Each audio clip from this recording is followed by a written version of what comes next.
who's on our side, forever lives him high, with all creation crying out, we praise you. Oh, we praise you. Oh, we praise you.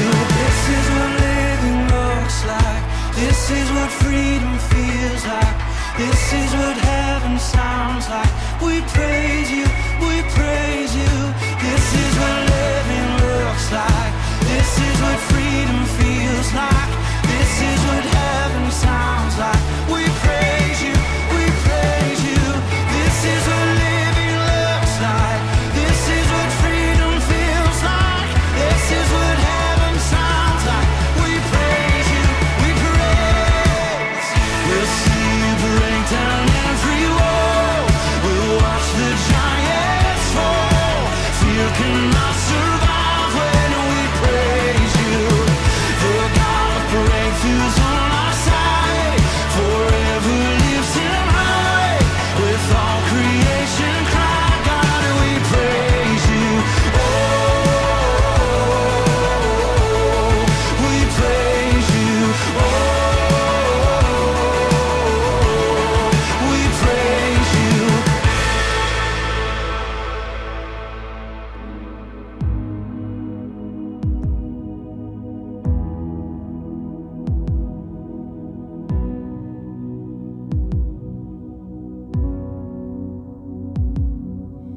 Peace, bring it all to peace. The storm surrounding me, let it break. At your name, still, call the sea to still, the rage in me to still every wave. At your name, Jesus, Jesus, you make the darkness tremble. Jesus, Jesus, you silence fear.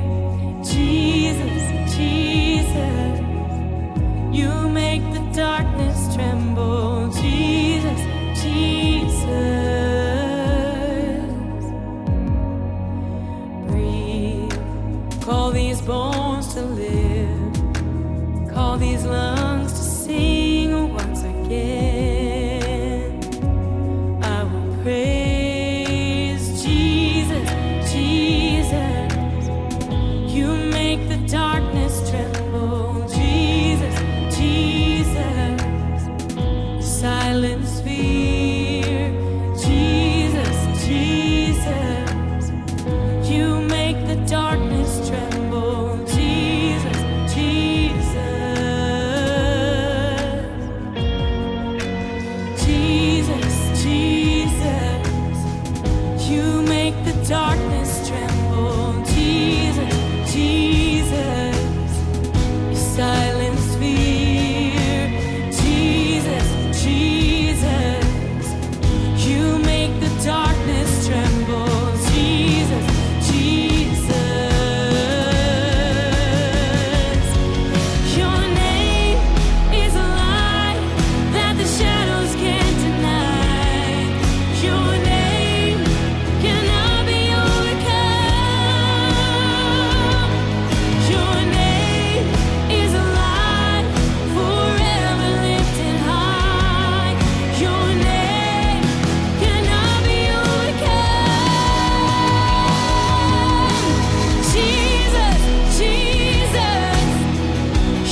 Welcome to Discoveryland and Quest Online. My name is Kayla, and this is Livy.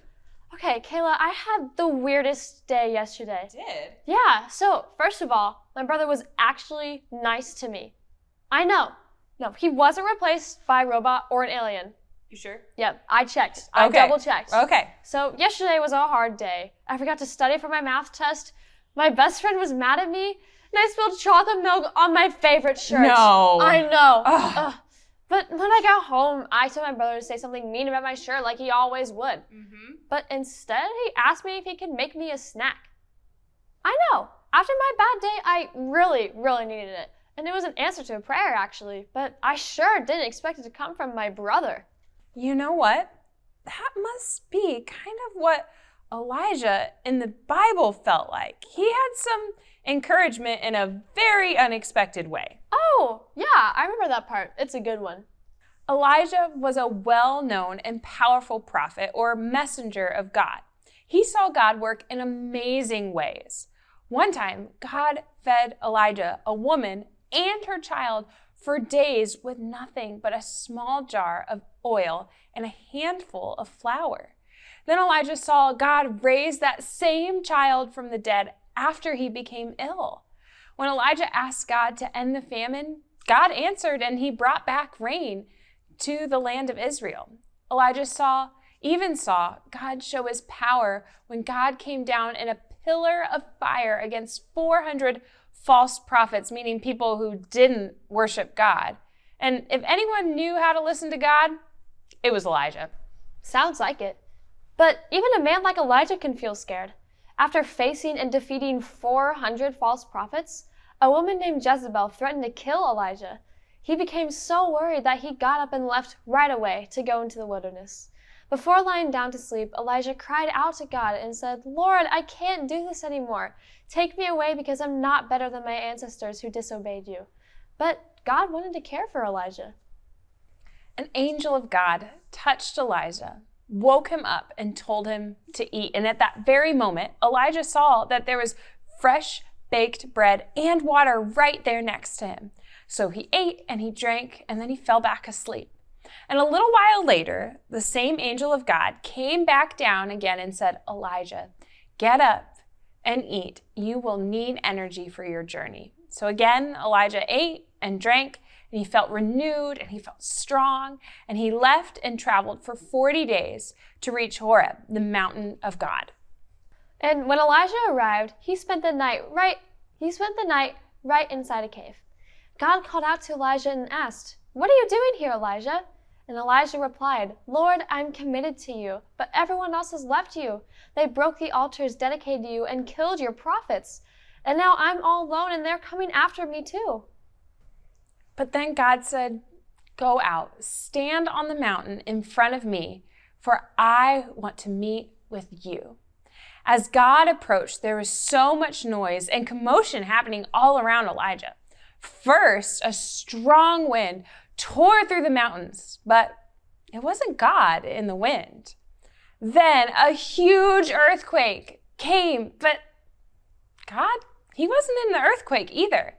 Finally, a large fire came, but God wasn't in the fire either.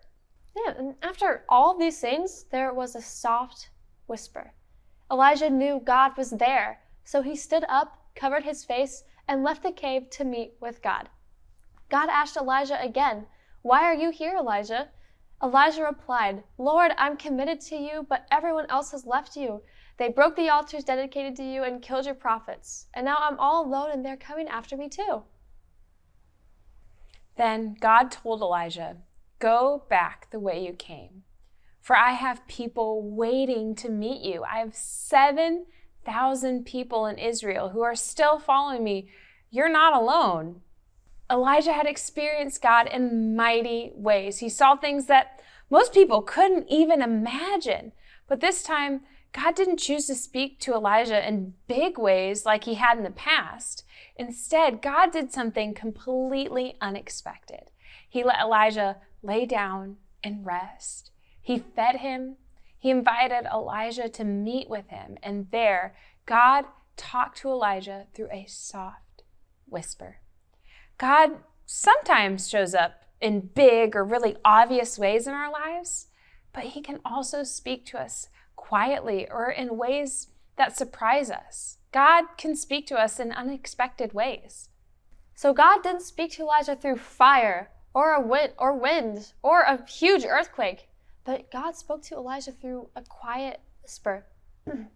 Sometimes it's easy to wait for the biggest and loudest thing to get our attention, but this part of God's big story is a great reminder that God can speak to us in unexpected ways.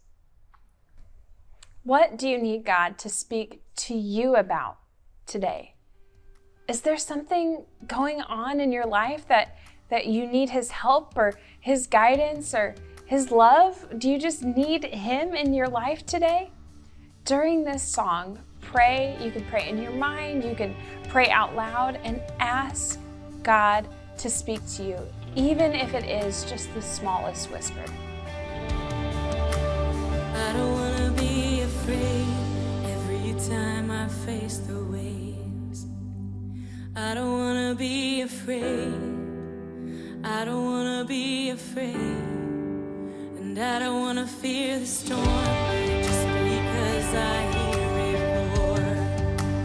I don't wanna fear the storm. I don't wanna fear the storm. Peace be still, say the word, and I will set my feet upon the sea till I'm dancing in the deep. Peace be still, you are here, so it is well. Even when my eyes can't see, I will trust the voice that speaks.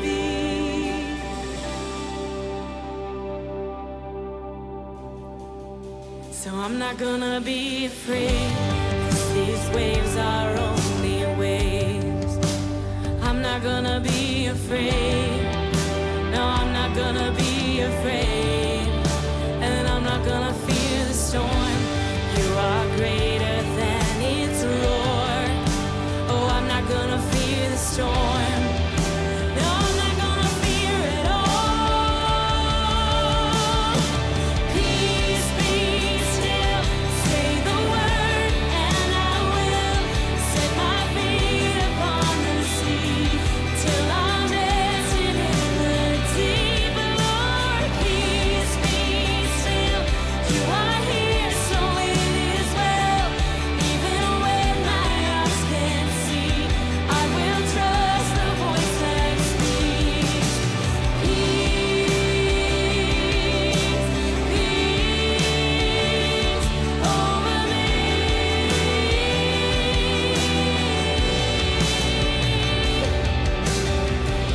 God never left Elijah, and God will never leave you. Let's hold out our hands to receive today's blessing. May your ears stay open for God to speak a special word to your heart in an unexpected way. You are forever loved by the King of Kings.